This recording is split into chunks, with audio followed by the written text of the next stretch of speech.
விஜய் த்ரிஷா பத்தி கேட்ட கேள்விக்கு நடிகர் விமல் ஒரு நக்கலா ஒரு பதில சொல்லியிருக்காரு. அதுதான் இப்போ இணையதளங்கள்ல ரொம்பவே வைரலா மாறிட்டு இருக்கு. இப்போ சமீப காலமாவே விஜயோட மனைவி சங்கீதா விவாகரத்து மனு தாக்கல் பண்ண விஷயம் தான் பரபரப்பா பேசிட்டு இருக்காங்க.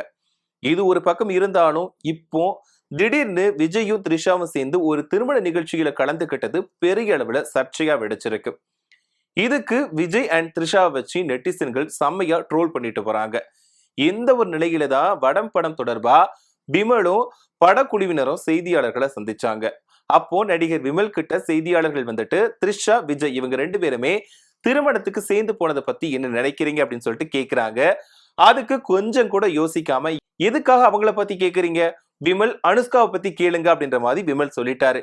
உடனே எல்லாருமே அங்க இருந்த எல்லாருமே சிரிக்க ஆரம்பிச்சுட்டாங்க. அதுக்கு காரணம் என்ன அப்படின்னா, படம் படத்துல நடிச்ச ஹீரோயின் பேர் சனஸ்கா. ஆனா அவரு சனஸ்கான்னு சொல்றதுக்கு பதிலா அனுஷ்கான்னு சொல்லிட்டாரு. இது அங்க இருந்தவங்க மத்தியில சிரிப்பலையை உண்டாக்குச்சு.